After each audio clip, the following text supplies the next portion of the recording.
I have to say, it is great to be in a place where they can pronounce my name.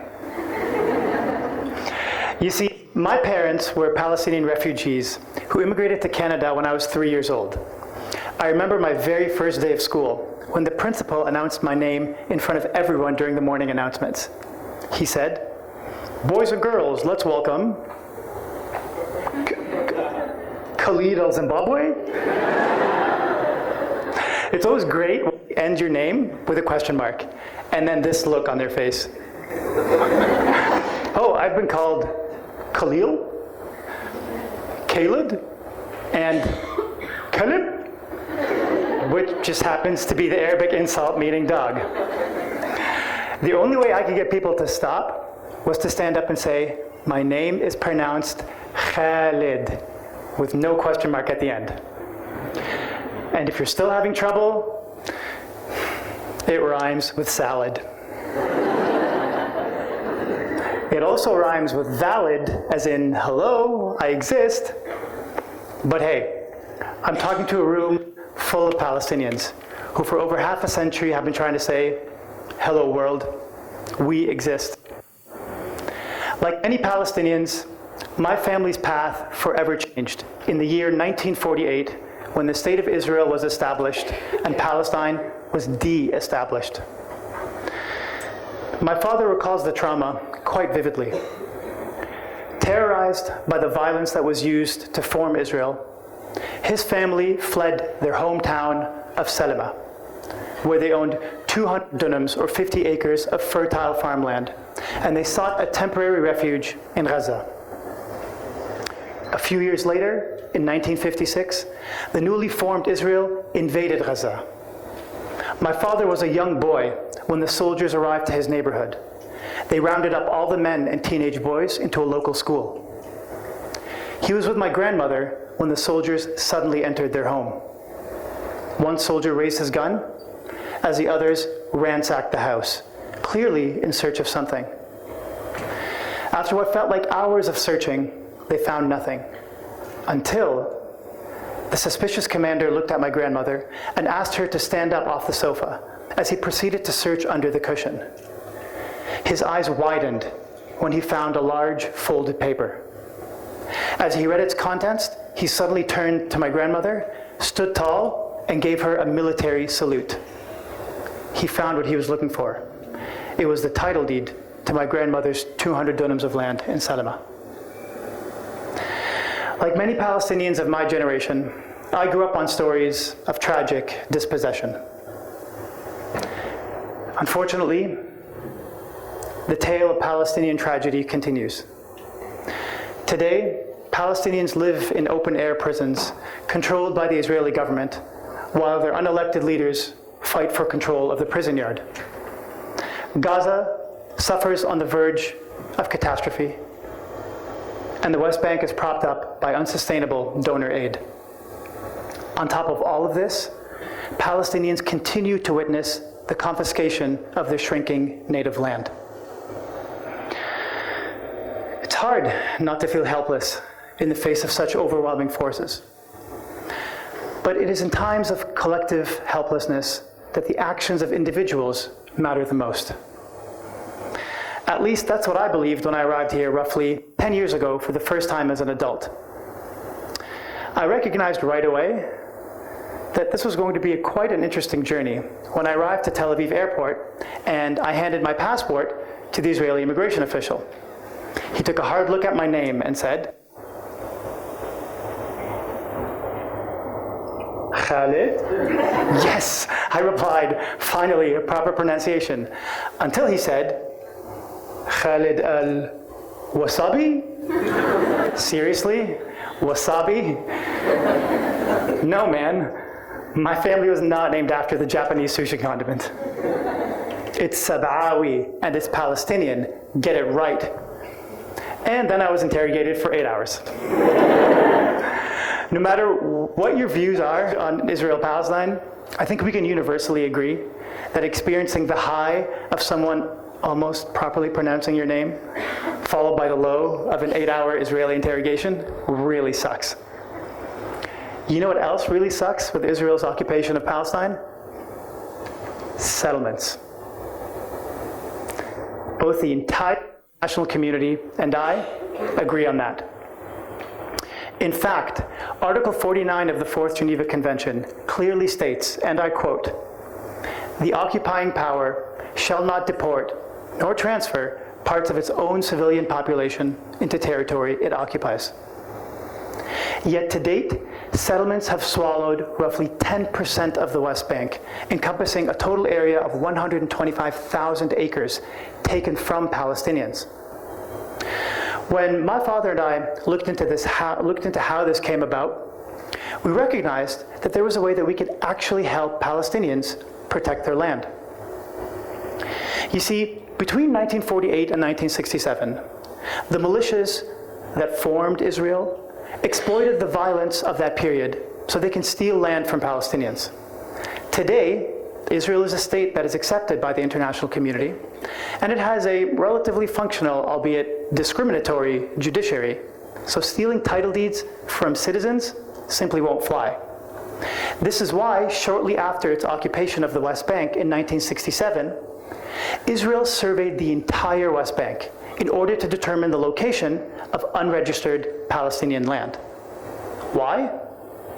So they may take advantage of an old Ottoman law that holds, if your land is unregistered and is not in active use, the state can seize your land and declare it as state land. In spite of the fact that the majority of Palestinian land is actively used for farming, Israel invokes this old Ottoman law as a pretense to confiscate Palestinian land for settlement expansion. We were shocked to discover that roughly 70% of the West Bank till today remains unregistered without title deed. And the reason why, turns out, is quite simple. During the Ottoman Empire, Palestinians didn't register their lands because they couldn't afford to pay taxes. Right now, most of the registered lands exist within the main Palestinian cities. And due to their limited supply, their price has skyrocketed. A dunam of land, which is equivalent to 1,000 square meters or a quarter of an acre, right now sells for approximately $1 million US. On the edge of Ramallah, a dunam sells for $250,000. Land in Palestine has become unaffordable.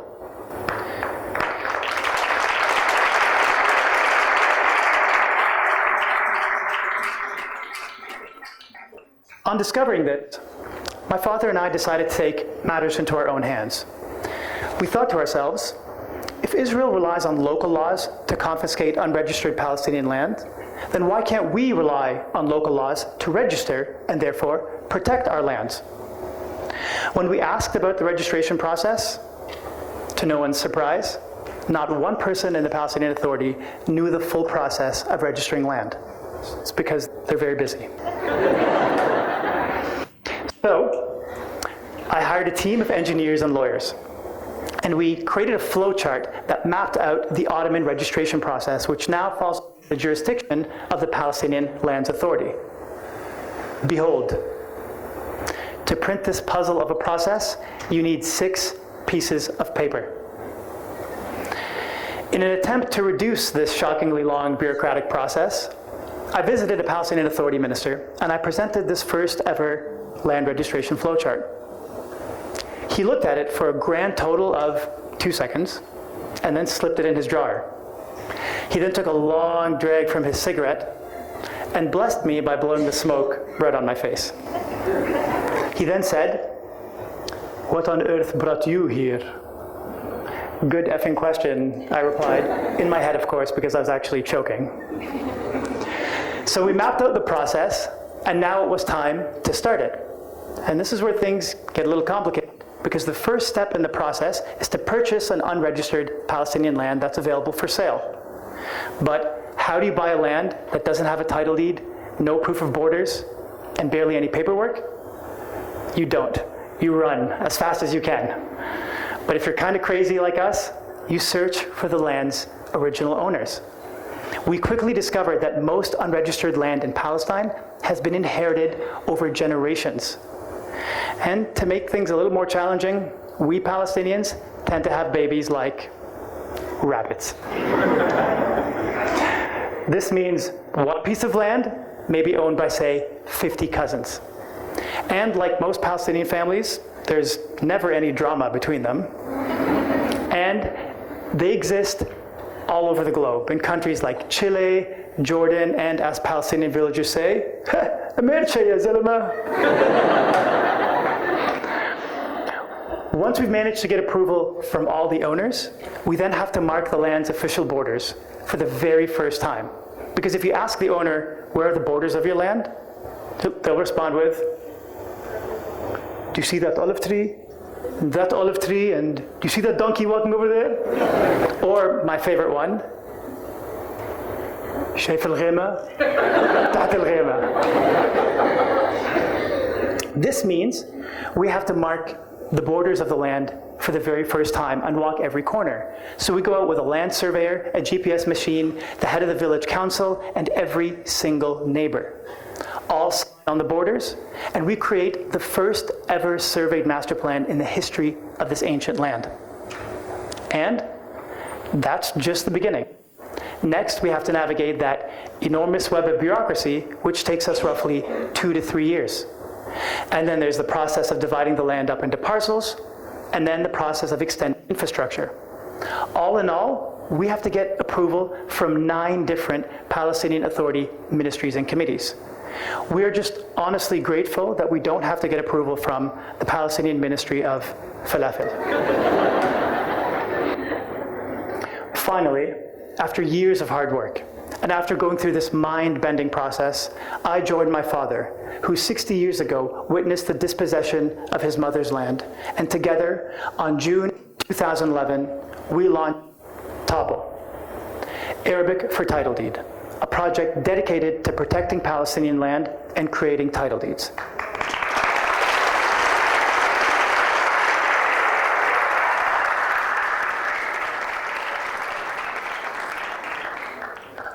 For the first time, a dunam of residential land with electricity and a title deed became available at an affordable price. And we're donor aid.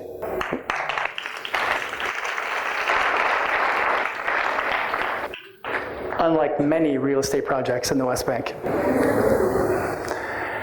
To create TABO, we required a significant amount of capital, which my father single-handedly raised from Palestinian and Arab investors, and through an IPO from the Palestinian Securities Exchange. In case you're wondering, yes, Palestinians don't have a state, but they have a securities exchange.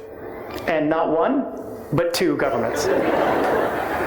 This capital that we raised was necessary in order for us to acquire these lands and make sure that each inheritor received their share. This capital also required us to take on the risk of navigating the difficult title deed registration process and take on the risk of acquiring unregistered land. We're also proud to say that we could not have done this without our awesome team of Palestinians from Jerusalem, the West Bank, and Gaza. As a result of all this, for the first time, a dunam of land in Palestine became affordable for payments as low as $500 a month with no interest. We created an online platform and a mobile app that allowed Palestinians from all over the world the ability to go online and choose the plot of their choice, click of a button, and virtually witness the breathtaking beauty of the rolling hills of the West Bank. Through TABO, even Palestinians in the diaspora, some of whom Israel doesn't allow to enter the Palestinian territories, they had access to buying affordable land in their ancestral homeland. Now, we're often asked, can Palestinians without a local land in Palestine?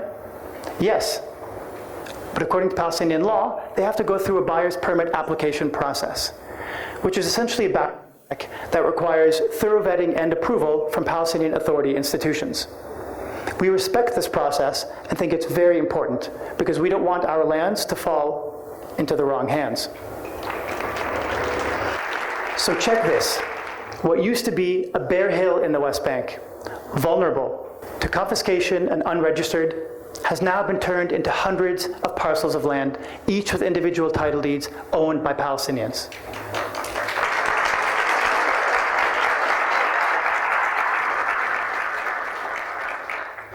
And to further solidify this reality on the ground, for our Palestinian land, we build homes for them at a zero profit margin. Our aim is to build local communities on local lands before foreign settlements can emerge on them.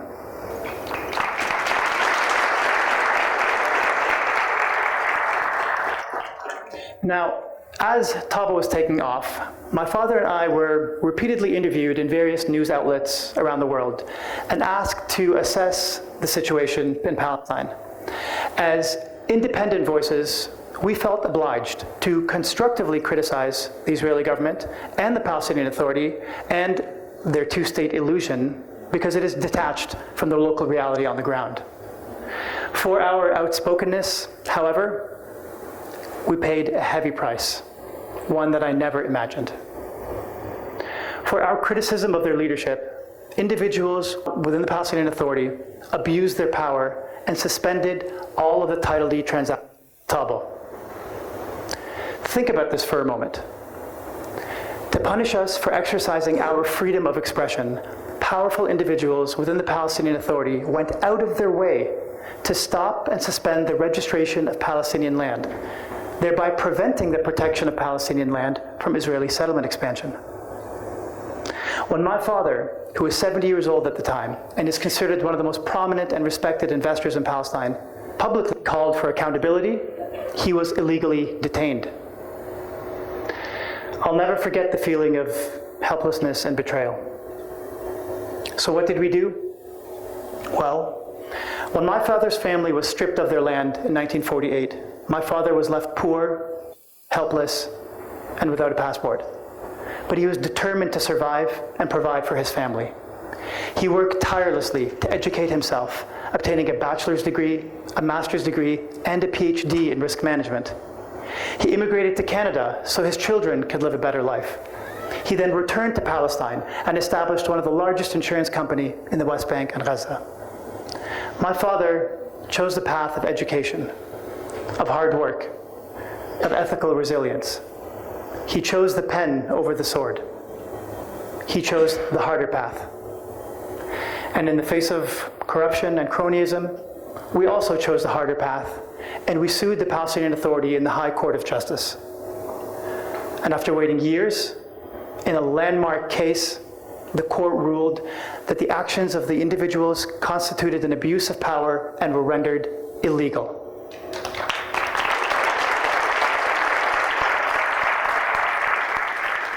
And to be clear, I'm not generalizing and saying that everyone in the Palestinian Authority is bad or corrupt, but some people are. And in the face of this challenge, we refused to capitulate. On the contrary, TABO went on to protect over 1 million square meters of Palestinian land, pave over 10,000 roads, and more importantly, TABO allowed over 400 families to own 600 parcels of land in Palestine.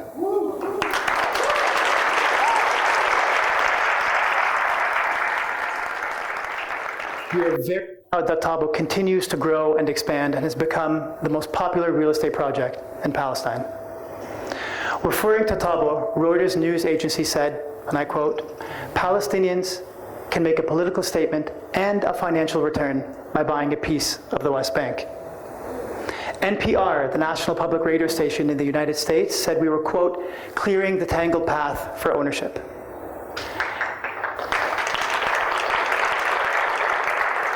And Forbes, well, they decided to put this goofy guy on their cover.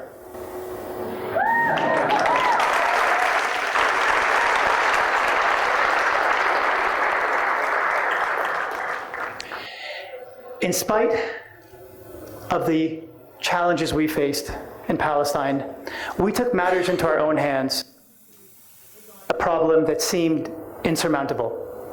We didn't look to the international community nor plead for donor aid. On the contrary, we used private local capital that has aligned interests with the success of its local economy and created a sustainable way to take on an economic, social, and political. TABO is for profit, and that was intended from the beginning because we believe in Palestinian self-reliance. And while Palestine is one of the most donor-dependent societies in the world, TABO is an example of profit social enterprise that protects Palestinian land and employs hundreds of locals. When TABO profits, we are able to purchase and register more lands and continue the much-needed service that puts native lands into native hands. Top of donor aid. This is the essence of sustainable economic development. This is social entrepreneurship. Now, this may be a solution to the crisis in Gaza. It surely doesn't put a stop to settlement expansion, but it does protect native Palestinian land.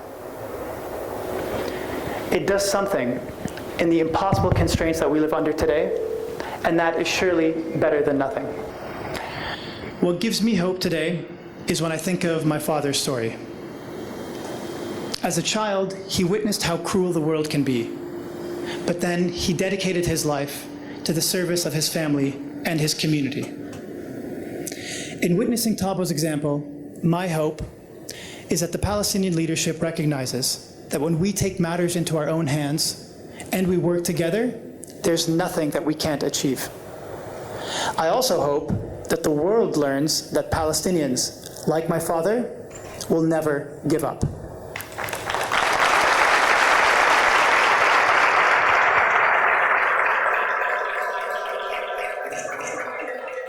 They've taken the harder path, and at the end of the road, they will surely win back their unalienable human rights. And if nothing else comes from this, at the very least, I hope someone out there will learn how to pronounce my name. Thank you very much.